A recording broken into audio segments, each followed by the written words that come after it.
तो hello friends, good morning and welcome to back my मुटकी दीदी ब्लॉग में आप सभी का स्वागत है। तो देखिए हम सब पहुंच गए सुल्तानगंज में और सुल्तानगंज में पहुंच करके बाबा धाम में मौसम चल रहा है सावन का।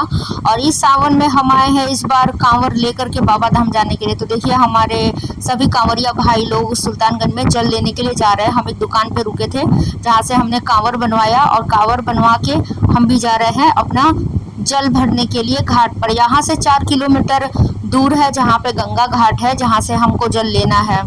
और चलते चलते हम थक गए और देखिए हमने संकल्प करने के लिए जल में वो ले लिया है फूल पत्ती वगैरह बेलपत्र। अब हम आगे चल रहे हैं। ये गेट है हमारा, यहाँ पे देखिए आगमन के लिए सजाया गया है सभी कांवरियों के लिए। सभी लोग तेजी तेजी से भागते हुए कि जल्दी से जल भरेगा और जल्दी से हम चलेंगे अपने धाम की ओर। तो अभी इन लोगों को आगे आगे जाना है। और ये देखिए हम पहुंच गए हैं गंगा घाट पर, जहाँ से सुल्तानगंज में गंगा घाट पे हमें जल लेना है। तो ये हमको लेना है सुल्तानगंज में जल। और ये सभी लोग जो लोग नहा लिए हैं, जल भर लिए हैं, कांवर में संकल्प कर लिए हैं, वो सभी लोग जा रहे हैं। और जो लोग नहीं मेरी तरह भरे हुए हैं वो सभी लोग गंगा घाट की तरफ जा रहे हैं। तो कितना बड़ा और सुंदर यहाँ पे सुल्तानगंज में गंगा घाट है। आप लोग देखिए, मैं भी यहाँ पहुँच गई हूँ और अपने साथ में जितने भी मेरे लोग कांवरिया लोग गए थे उन सबको मैं बुला रही हूँ कि जल्दी जल्दी आप लोग भी आओ और फटाफट से हम लोग नहा के। पांडा लोगों को ढूंढना पड़ता है यहाँ पे और कुछ पांडा लोग देखते ही आ जाते हैं। तो देखिए हम पहुंचे हैं घाट पर और घाट पर पहुंच करके हम अपना जो है संकल्प करवाएंगे। लेकिन संकल्प करवाने से पहले हमको नहाना है। तो ये मैं डुबकी लगाऊंगी गंगा जी में, 3 बार डुबकियां लगानी है कान पकड़ करके। जो भी हमने साल भर में जो भी हमसे जाने अनजाने में पाप हुआ उसके लिए गंगा मैया क्षमा करे। और हम नहा करके अभी बाहर निकलेंगे। बाल वाल भी अच्छे से धुल लिया है मैंने, जिसमें कि कोई भी मतलब अशुद्धि वाला उसमें नहीं रहे कि हमने नहाया नहीं अच्छे से। तो हम बहुत अच्छे से डुबकी लगा चुके हैं और हम जल ले लिए हैं, संकल्प भी करा लिए हैं। क्योंकि संकल्प कराते समय मेरे हाथ में फ़ोन नहीं था, क्योंकि हमें हाथ जोड़ के खड़ा रहना पड़ता है। तो ये एक छोटा सा डब्बा होगा, उसमें दिख रहा होगा लटकता हुआ, शुद्धि जल है। जब हम खाते पीते हैं या कुछ कांवर उठाते हैं तो पानी छिड़क करके उठाना होता है। तो चलते चलते हम थक चुके हैं और पहुंच गए 5 किलोमीटर यहाँ पे दूर। और 5 किलोमीटर पहुंच करके हम रुके हैं एक चाय की दुकान पर। और पहली बार पैदल चल रहे बिना चप्पल के। देखिए यहाँ से अभी 120 किलोमीटर सुल्तानगंज से हमारा बाबा धाम है, देवघर है। तो अब हम चल रहे हैं और बहुत धूप थी तो इसलिए मेरा आज ये पहला दिन है। पहले दिन में मुझे बहुत धूप लग रही थी तो हमने कैप खरीदा और कैप लेकर के अभी हम चल रहे हैं। बाकी सभी कांवरिया लोग आगे चलते हुए। और हर जगह पे शिविर लगा हुआ है, आप लोग देख रहे होंगे। फ्री सेवा शिविर होता है, उसमें बैठने के लिए तो मिलता है क्योंकि बहुत भीड़ भी होती है। और जो जगह जगह पे होता है अपना अपना पंडाल खोल रखे हैं चाय पानी नाश्ता का, वहाँ पे भी होता है। ये शावर लगा हुआ है, ये कांवरिया लोगों के लिए कांवर रख करके चाय पानी जलपान करने के लिए है। तो हम पहुँचे हैं और जैसे जैसे हम आगे बढ़ते जा रहे हैं मेरा मुंह तो आप देख रहे होंगे कि ये कैसा होता जा रहा होगा, छछूंदर की तरह। और यहाँ पे पहुँच गए हम। ये मुंगेर से आगे बिहार में ही है, मुंगेर और सुल्तानगंज। तो चलते चलते ये अपना अपना शिविर हर जगह पे लगा रखा है। तो बहुत ही सुंदर गुफा को पार करते हुए हम आगे बढ़ते जा रहे हैं। और यहाँ पे बढ़ के देखिए ये कांवरिया लोग अपना कांवर रखेंगे और यहाँ पे जलपान वगैरह करके फिर नहा करके फिर कांवर उठाना होता है। जो सावर लगा हुआ था ना उसी सावर में हमें नहाना होता है। तो और हम यहाँ पे बोल बम करके चलते चलेंगे। जैसे जो एक आदमी बोलता है बोल बम तो दूसरा आदमी भी बोल बम चिल्लाता है। बाबा नगरिया दूर है, जाना जरूर है। और फिर हम थक गए। यहाँ पे लगभग 15 किलोमीटर चलने के बाद में मेरे पैर में देखिए छाले पड़ चुके हैं, जो कि चलने की स्थिति नहीं थी। क्योंकि चलने की आदत नहीं है, हम यहाँ आराम करेंगे फिर उसके बाद से आगे हम जाएंगे। यहाँ पे थोड़ी देर रुकने के बाद चलिए फिर हमारा विश्राम और चाय जलपान हो गया है। अब हम चलते हैं। चलते चलते मुंह की हालत देखिए, पैर से चला नहीं जा रहा, कमर में भी दर्द हो गया है। फिर भी मैं धीरे धीरे छोटे छोटे कदमों से चलने का प्रयास करते हुए मैं पहुंची हूँ। यहाँ पे एक नदी पड़ता है, उस नदी के पहले ये नदी है हमारा। ये नदी का नाम कुछ अनहारा करके नाम था। इस नदी के पास हम पहुँच गए हैं। कहते हैं कि यहाँ पे अगर शाम हो जाता है तो इस नदी में आप पार नहीं कर पाते, क्योंकि ये पानी सर के ऊपर तक हो जाता है, जो कि नदी पार नहीं होता है। अभी हम शाम तक पहुँचे हैं, 5 बज गया है, हमें नदी हर हाल में पार करना है। जल्दी जल्दी मैं भाग रही हूँ ताकि पानी और ना बढ़ जाए, और गंगा मैया बढ़ जाती हैं तो हम इसे पार नहीं कर पाते हैं। और अनहरा नदी को पार करने के बाद में एक और नदी आती है, जो कि मैं आपको आगे दिखाऊंगी।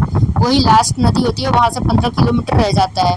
और अभी देखिए हम उस नदी को पार कर चुके हैं, मतलब मान के चलिए लगभग 35 किलोमीटर में चल चुकी हूँ। और चेहरे की हालत और शरीर की हालत एकदम अस्त व्यस्त हो गई है दोस्तों। पैर का तो चुम्मड़ ही निकल गया, पैर में इतने बड़े बड़े छलके और फुंके टाइप के हो गए हैं कि अगर झलका फूट जाता है, बालू एक भी घुस जाता है तो जान निकल जाती है। और यहाँ पे फिर हम पहुँचते पहुँचते चलते चलते यहाँ पे हम पहुँच चुके हैं। और वहाँ से अनोरा पार से आगे लगभग हम 50 किलोमीटर आ चुके हैं। तो ये हमें एक मूर्ति मिलती है और कलेजे को ठंडक मिलती है, जहाँ पे बहुत ही सुंदर भगवान जी की शिव बनाया गया है। और यहाँ पे फिर से हम वहाँ से नीचे की तरफ चलते हुए जंगल के रास्ते हम जा रहे हैं। और यहाँ पे कुछ भी हो, बिहार सरकार में कांवरियों के लिए एक अलग से व्यवस्था की गई है, जो अंदर ही अंदर रोड को छोड़ के जंगल में जाने का रास्ता है। फिर हम एक कैंप में पहुँचते हैं, यहाँ पे एक बंदरिया का मदारी खेल दिखा रहा था जिसका नाम था अम्रपाली। फिर यहाँ से हम निकलते हैं, निकलने के बाद में हम पहुँचते हैं 15 किलोमीटर आगे। यहाँ पे हमारा आज तीसरा दिन है दोस्तों। तीसरा दिन चलते चलते हो गया और पैर की हालत बहुत ख़राब हो चुकी है, इतनी ख़राब हो चुकी है कि कुछ कहा नहीं जा सकता है कि मैं धीरे धीरे चल रही हूँ, बहुत ही स्लो। मुझसे तेज़ बहुत लोग भाग रहे हैं। और ये ऊपर की तरफ में जो है चलता है ट्रेन, और नीचे से जाने का रास्ता है, और उसको इतना सुंदर और भव्य बनाया गया है। नीचे से जाने के लिए जो पुल का रास्ता है बहुत खूबसूरत बना हुआ है। और मैं तो इस सबका वीडियो और बनाते हुए और आनंद लेते हुए चल रही हूँ। इसमें दीवार में भी बहुत सुंदर सुंदर पेंटिंग की गई है, बिल्कुल गुफा की तरह। और ये देखिए साक्षात भोलेनाथ ही नजर आ गए। तो की जो छवि है देख करके बोल बम का नारा लगाते हुए, सारे दुख दर्द को भूलते हुए सारे कंवरिया लोग आगे भाग रहे हैं, भाई बहन लोग। मैं भी आगे की तरफ चलती हूँ। फिर हम यहाँ पहुँचे हैं रोड वाले रास्ते पर, जहाँ से हम आगे बढ़ते हुए यहाँ पे हम पहुँचे हैं पुल के पास में, जहाँ पे बहुत सुंदर पहाड़ वहाड़ जैसा बनाया है और काफ़ी पुलिस वाले सिक्योरिटी के लिए लगे हुए हैं। ये देखिए कितना खूबसूरत नंदी है। फिर रोड को क्रॉस करते हुए अंदर की तरफ रास्ता मोड़ा गया है, जहाँ से हमें अंदर जाना है और अंदर जाके घुरियारी नदी पार करनी है। तो ये आ गया हमारा घुरियारी नदी। और आज हमारा घुरियारी नदी में घुसने के बाद, निकलने के बाद सारे दुख दर्द दूर हो जाएंगे, क्योंकि दोस्तों आज है 5वां दिन। और 5वां दिन के साथ साथ ही आज है नागपंचमी और सोमवार है। तो सोमवार के दिन नागपंचमी को हमें हर हाल में जल चढ़ाना है, हर हाल में पहुंचना है। तो सुबह का समय हो गया है, घुरियारी नदी पहुंच चुके हैं उसको पार करते हुए।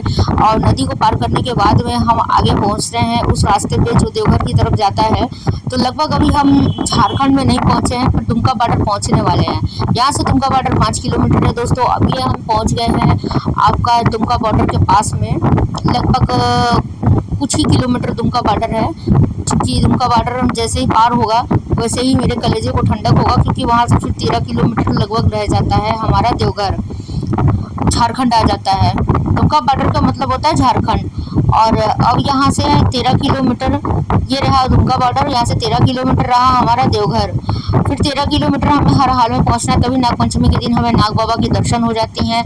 ये देखिए जैसे ही जस्ट पैर के पास से नाग बाबा निकलते हैं, चलते चलते हमारे पैरों की हालत बहुत अस्त व्यस्त हो गई है, मुँह थकान सब। ये देखिए फाइनली देवघर का दर्शन हो गया। और हम देवघर पे सिर्फ यहाँ से 2 किलोमीटर बचा हुआ है हमारा देवघर। ये जो ऊपर छत लगा हुआ है आप लोग देख रहे होंगे, यहाँ से देवघर पैदल जाने के लिए 2 किलोमीटर है। तो जल्दी जल्दी मैं भाग रही हूँ और तेजी तेजी से मैं दौड़ते हुए, पता नहीं घुरियारी नदी में क्या शक्ति है कि नदी को पार करते हुए मेरे पैर में जो है ताकत आ गई है, और मैं बहुत तेजी से दौड़ते अपने कांवर को लेके भाग रही हूँ। तो बोल बम बोलते हुए जा रही हूँ। और बाबा ने जो शक्ति दी है मुझे लास्ट दिनों में, फाइनली मैं बता नहीं सकती। तो फाइनली हम यहाँ पहुँच गए हैं। एक वीड़ा आश्रम है, यहाँ से 1 किलोमीटर मात्र रह गया है देवघर। और यहाँ आश्रम पे मैंने कांवर रख दिया, अपना कांवर रख करके यहाँ से जल को हाथ में ले करके तब हम जाएंगे, क्योंकि वहाँ कांवर ले जाने में काफ़ी टकराता है भीड़ भाड़ में, किसी के मुंह में लगता है, किसी के आंखों में लग जाता है, खुद भी चलना मुश्किल हो जाता है, क्योंकि जल लेकर के फिर हमें शिव गंगा में नहाना होता है, फिर आगे जाना होता है। तो ये आ रहे हैं और जा रहे हैं। तो देखिए अब हम जल ले लिए हैं और जल लेकर के फिर हम बढ़ते हैं 1 किलोमीटर बाबा देवघर नगरिया में, यानी कि यहाँ से शिव गंगा के पास में। नदी में नहाएंगे। नदी में मैं पहुंच चुकी हूँ शिवगंगा नदी में, और पानियों को साफ करके मैंने लगाई डुबकी, और डुबकी लगाते हुए मैंने किया स्नान, खूब अच्छे से नहा लिया और बाहर में निकल गई। और बाहर निकल करके ये देखिए यहाँ पे इतनी अच्छी लाइटें वाइटें लगी हैं, यहाँ पे बहुत सारे सांप भी है पानी में, और मैंने 2-3 सांप देखा नहाते समय, वहाँ से आ रहा था जब मैं नहा रही थी।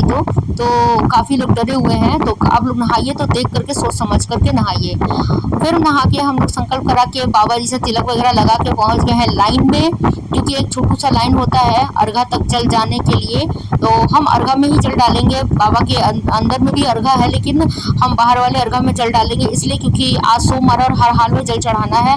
ऑलरेडी 7 बज गए, 8 बजे गेट बंद हो जाता है, इसलिए हमें जल्दी पहुंचना है। भीड़ तो बहुत है, छोटी सी भी लाइन में भी बहुत भीड़ है। अभी हमें मंदिर नहीं दिखा, मंदिर दिख गया है बाबा का। अब कोई टेंशन वाली बात नहीं है, जैसे ही मंदिर दिखा है हम पुल से नीचे उतरेंगे, सीढ़ियों वाले पुल से उतरते हुए बाबा के लाइन में लगते हुए बोल बम का नारा लगाते हुए जैसे ही हम आगे पहुंचेंगे वैसे ही हम अर्घा में जल डालेंगे। लेकिन उस समय हम फ़ोन से शायद आपको दिखा नहीं पाएंगे क्योंकि हाथ में फ़ोन नहीं होगा, बहुत भीड़ होती है। अब हम जल चढ़ा करके दोस्तों बाहर की तरफ आए हैं, और एक जल जैसे कि आपको पता है कि शिव जी को पार्वती को चढ़ता है, दूसरा जल चढ़ता है हमारे वासुकीनाथ में। तो हम देर न करते हुए वासुकीनाथ में पहुंच चुके हैं, क्योंकि अगर हम देर करेंगे तो वासुकीनाथ पे जल नहीं चढ़ा पाएंगे, और हमें रेस्ट नहीं करना था, इसलिए हमको वासुकीनाथ में हर हाल में जाना है। बारिश बहुत तेज़ हो रही है यहाँ पर वासुकीनाथ में, आप देख रहे होंगे। मैं वासुकीनाथ में पहुंच चुकी हूँ। एक जो कांवर का जल बच गया था, हमें वासुकीनाथ में चढ़ाना है। यहाँ भी बहुत बम्पर भीड़ है, आप देखिए यहाँ पे इतनी जोरों से बारिश हुई है, भगवान इतने मेहरबान है, मतलब वो कहने का सावन का आखिरी चल रहा है इसलिए बहुत भीड़ है। और अभी हम यहाँ पे चल चढ़ाएंगे। कुछ लोग बोल रहे हैं कि मैं पागलों की तरह क्या वीडियो शूट कर रही हूँ। तो हम पहुँचे हैं यहाँ पे झमाझम बारिश के बीच में, आधा नहाते हुए, और थोड़ा नहाना बाकी है। वहाँ पे भी एक गंगा जी है, वहाँ पे नहाएंगे और फिर जल चढ़ाएंगे। तो फाइनली हम जल चढ़ा करके और बाबा जी का तिलक लगवा करके बाहर आ चुके हैं, और वहाँ भी वही भीड़ वाली हालत थी। वहाँ देखिए पीछे जल चढ़ रहा है, उनका अर्घा लगा हुआ है और फोटो लगा हुआ है, ऑनलाइन जल चढ़ रहा है, और पीछे वहाँ पे मंदिर है। तो मंदिर बहुत दूर है, इसलिए हम लोगों ने अर्घा पे जल डाल दिया, और जल डाल करके अब यहाँ से निकलेंगे अपना कोलकाता के लिए, क्योंकि बगल में ही तारापीठ है झारखंड में, और वहाँ शक्ति है। तो शक्ति माँ का दर्शन करने के बाद हम कलकत्ता जाएंगे। तब तक के लिए बाय बाय।